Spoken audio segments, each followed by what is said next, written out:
Well, Hey, friends, welcome to the As You Go Network. My name is Joshua Brown, the pressure washing pastor, and today we have an incredible guest that's going to share their story on starting a side hustle and turning it into a full blown thriving business inside the trades. And if you've been trying to figure out what type of business you want to start and scale, I want you to stick around for the very end. I'm going to invite you to a free live event where you can hear of 20 businesses that you can start today, and whether or not your story, your skills, and your proximity, and when we use the word proximity, your location makes sense for that business. Stick around to the very end and we'll get into it then. But for now, let's get into the show. My friend, welcome to the show. thank you, my friend, for inviting me. It was good Absolutely. seeing you. It was good seeing you about a couple weeks ago at the Huge Convention. I Let's know go. you're a super busy man, so I know we couldn't exchange much words. More kids, more busy is basically is the way that rolls. Yes. Jonathan, would you let everybody know where you're located and the name of your business? So I'm located in Tampa, Florida, and the name of our business is Pressure Washing Marketing Pros. And Let's so, go. yep. Can you take me back before you started your business, and what was the original thought that kind of connected the dots for you to start out your own business? So what happened was I used to be in the military. So I used to be in the Air Force for 7 years before I actually went ahead and started this business. And so I don't want to make it seem like I was in the actual war zone, but I was deployed twice. So I was deployed in Bahrain, and I just remember sitting there, and I had so much free time on my hands after work, and I was just like, I wanted to have a way to contribute back, and find a. I loved the military. Don't get me wrong. I loved the military. I loved the journey. I loved the places, and I loved the people I met that are like brothers for life. But I also knew I wanted to make an even greater impact, and kind of test myself to see what I can do and what kind of impact I can individually have. And so I remember just sitting there, and I was like, you know what? I want to get into some type of trade, some type of business where I can contribute to others. And I remember just scrolling on Facebook and seeing this ad by Ty Lopez. He's like a tycoon businessman, one of the best internet marketers out there. And he had this course called Social Media Marketing. Went ahead and took that course. It led me down a road of taking other courses as well, such as Facebook ad courses. And about a year or two later, started offering services to the businesses in my local area, and then it just kind of took off from there. Okay, so you started out as B2B versus working on residential clients. Is that right? Yeah, so I used to actually own a home service business. So now I fully am just invested in the marketing agency. But before that too, one of my first exterior cleaning clients that we actually had, we partnered up with them in a junk removal business as well. So I was doing that for until the end of 2023, and then just fully focused on my exterior cleaning business. Okay, so just to help my brain process, you have a marketing business, you've partnered with a junk removal business and a pressure washing business. I don't have a pressure washing business anymore. No. Okay. And Yeah, so you run full time a marketing agency. Is that right? that is right. That is Let's get into it. If Yeah, just y- fully y- dedicated to exterior cleaning businesses. all right, so I've got $5,000. I've got a new business and I'm Mhm, trying to market and gain more leads. I'm mhm. going to throw that money your way. What are you going to do with it? And how much opportunity will you bring my way? That's a perfect question. So depending on your area, I might throw that money back at you. You know what I mean? And I might tell you, you don't need to pay guys like me yet when you're in your business. So it really depends on what area you're in, what how much money you already are coming from, because some guys are coming from when I say they're coming from money, they were working a full-time job, they saved up, and they're like, dude, I got a lot of savings and I can go ahead and spend. And they may be in an area like Bowling Green, Kentucky, to where they have enough of that cash flow to go ahead and get a new website, get SEO done, run some Facebook ads right at high volume in that sense for consistency, because most people don't stay consistent with their marketing, therefore they don't see the fruits of their labor. They're like, I got 2,000 saved up, Jonathan, or even 5,000, right? And in these 3 months I need to make it work, kind of like it's going to the casino. Now if they're in an area that's like highly populated or like Orlando and they got $5,000, I would tell them don't do digital marketing, because it's too competitive where that person may be at if they're just starting off, right? I would tell them, door door knocking, yard signs, door hangers, right? Invest into a CRM, because most guys will go their first 2 years in business without a CRM. And it's like all those customers that you were serving, even if it's only 200 in those first 2 years, are completely gone now, right? You don't have their information. You have no way of following back up with them. So that'd be my quick, concise answer. Jonathan, you're on fire. And so I feel like now I can get into some niche conversations with you when it relates to marketing. Let's say I did want to be competitive on Facebook in a larger city, say Atlanta or Nashville or Orlando. How much money do I need to be spending, or should I be looking at spending for digital marketing? And then what all do you count as digital marketing? Help me and anybody that might. Of course. So if I'm spending on Facebook, like in an area like you're in, like Nashville, Orlando, Atlanta, what I'm really looking at are two things, right? So the first thing I'm going to be doing is I'm going to be looking at, all right, then how can we just get awareness? How can we, because now with Facebook, you're really not marketing to a cold audience. You really want to be advertise. You really want to be advertising to people that somewhat already are familiar with your face. They may not know who you are, but they know that you're familiar. So the first end is you should just make people become familiar with your brand. And that's where I think people mess up at. They just try to go direct response. Like their first ad, the first time that somebody sees them, they're like, hey, come buy our exterior cleaning services like this. But even in our junk removal business, some of the Facebook ads that we may have ran would have been different things like, hey, this is Jonathon Henderson, with the junk removal company. We're a North Raleigh resident. And right now we might talk about some issues, some problems that we, routinely see people have. And we just educate them, right? We let them know who we are. We let them know that we're in their neighborhood. Whenever we put out yard signs, door hangers, we let them know that they, might see them around the neighborhood. Or like for exterior cleaning businesses, you could talk about why there's black streaks on people's roofs. You could talk about common things that need to be cleaned in your specific area, right? Whether it's pavers, whatever that may be. And so you build up that brand equity with people so that they can at least become familiar with you. So when you do go ahead and you do a direct response kind of advertisement, like, hey, we're doing $100 off any paver sealing services if you book today, right? They're somewhat at least familiar with you and they've seen you. And so, yes, Josh, when it comes to that, I would say, you can start off with any budget, to be honest with you. Like, even if it's just $10 a day, which is $300 a month, at least put something out there, but don't expect to make it transactional and don't expect to get that return immediately, right? Because, I mean, if we look at what Alex Hormozy did with that book launch, right? What he did with the book launch, where he made $110 million. The thing is, people think that he made that money in one weekend, right? But the thing is he's been building up that equity for the last 7 years, where he's been giving, having people, be aware of him. And then when he asks, guess what? Everybody wants to return the favor. So I tell a lot of exterior cleaning businesses, when you first advertise on Facebook, you need people to become familiar with your brand first, or who you are first. And then at that point, that's when you can go ahead and do the direct response marketing. And when it comes to branding, there's no amount of money that you shouldn't pay for that, even if it's only $10 a day. If you have $100 a day, which is $3,000, but at the end of the day, even if it's just $20 a day, whatever it is, there's no amount for people to at least know and be aware of who you are. Dude, you gave so much value. I'm going to ask you some specific questions. Yeah, of course. I want you to give some straight, specific answers, okay? Okay, I will. He's like, you're not giving me. Okay, I will. Dumbest things people spend their money on when it comes to marketing ads. The dumbest thing that they spend. So I've seen some guys, which I like where this is heading, but some guys might just pay like an AI kind of company thing, where they're like, I'm just going to have an AI optimize my ads, right?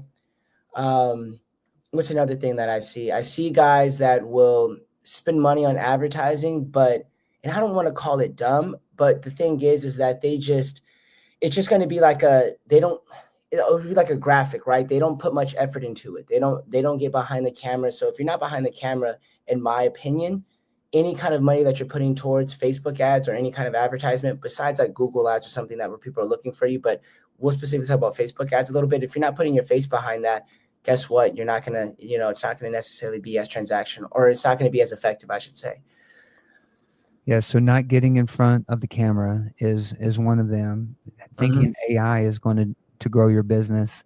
And then what about do-it-yourselfers? And would you, is it wasted money for the average dude versus, talk to me about it, versus me investing in somebody that knows exactly how to do what needs to be done with the money in the ads?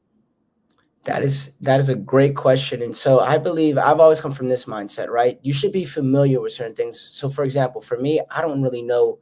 I know enough about taxes to where I can go to my accountant and I can kind of question what they are doing, but I don't need to like know the whole ins and outs of accounting in order for me, to be, I need to do my own bookkeeping, right? I know how to do some bookkeeping, but why do I want to do that myself?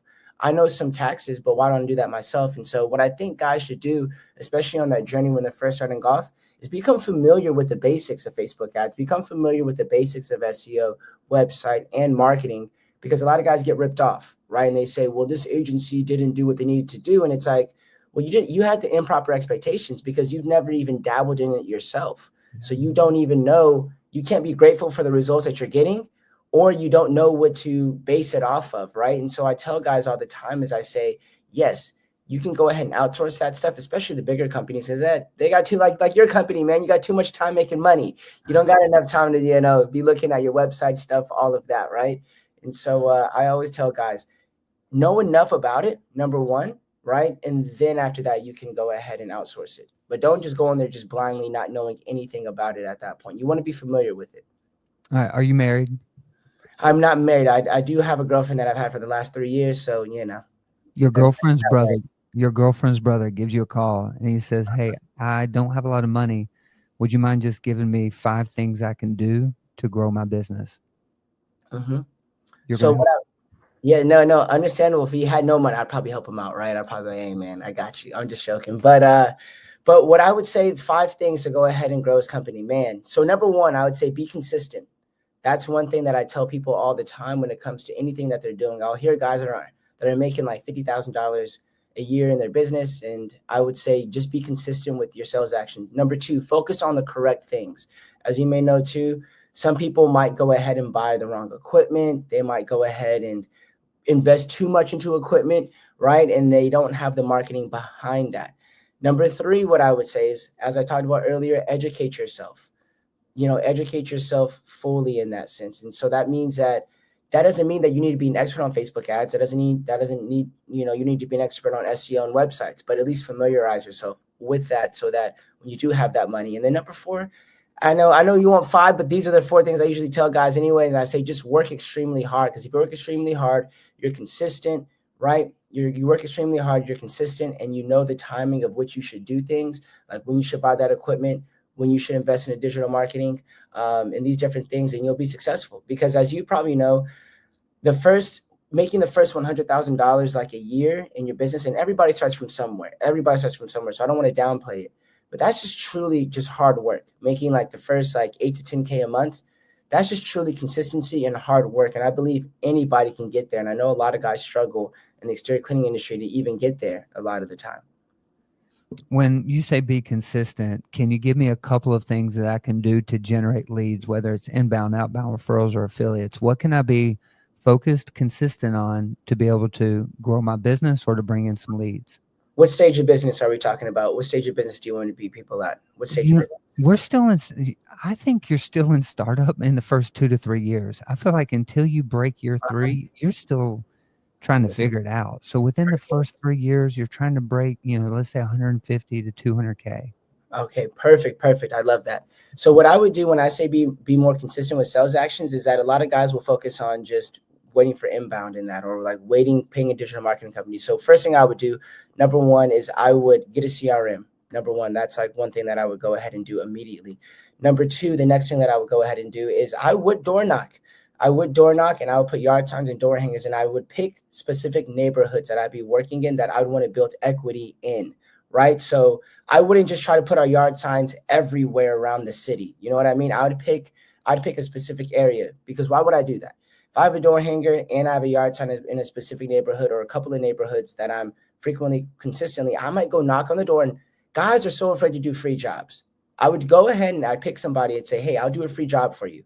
When I do that free job, right, I will ask that person for a video testimonial, right? I may just exchange that, say like, hey, would you mind getting on a video with me for a quick 30 to 45 seconds to talk about your experience with us after we're done doing this for you for free? They might be like, yeah.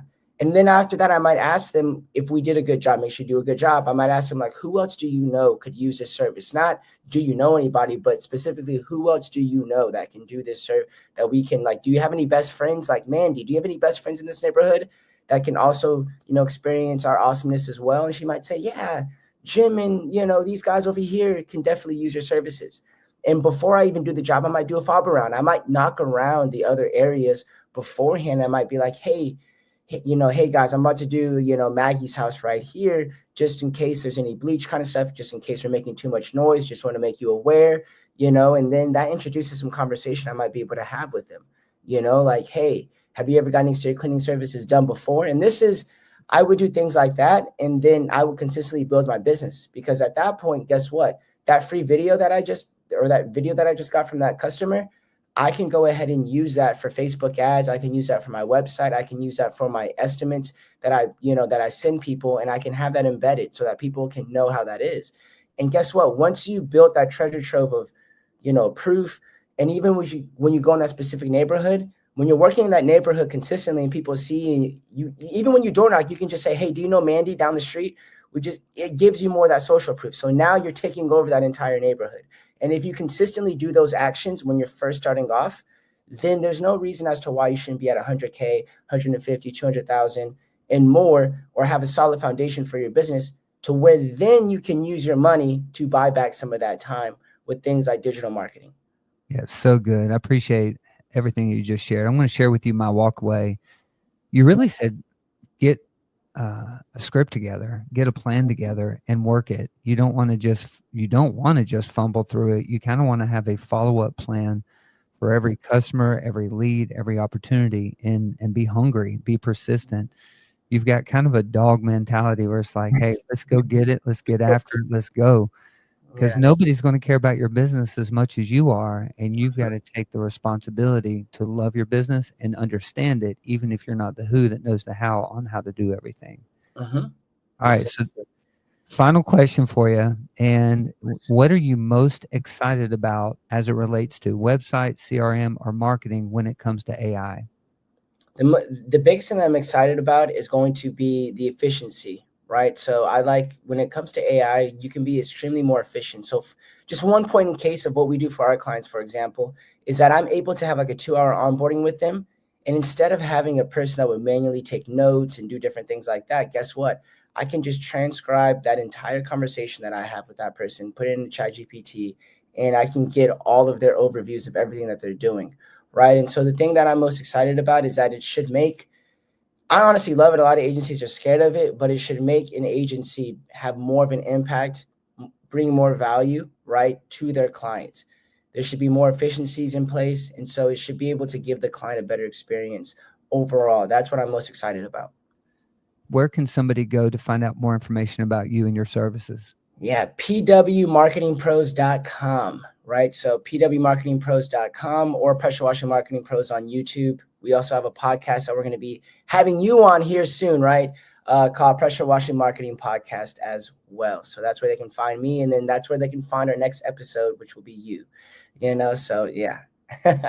Jonathon, you're a pro. You sent me over kind of a screenshot of your day, and to see how organized you are, I know you're going to be successful. Just people who color code and have details and a good schedule, they have set themselves up for success. And so you've done that. Appreciate you being a guest. I plan on having you back as a regular guest. And until then, peace. Peace. Thank you so much, man. All right, then. Bye-bye. As promised, that was an incredible interview on a dude who started a side hustle and scaled it into a full-size business in the trades, where he's not only able to provide for himself, he's also able to provide for others. And as promised, I want to invite you to the top 20 trades that you can start inside of your city. Simply go to asyougo.network, sign in, and then sign up for Start and Scale a Side Hustle seminar. It's really more like a live event, but we'll end up having a conversation and I'll show you what it takes to start and scale a different side hustle. We'll see.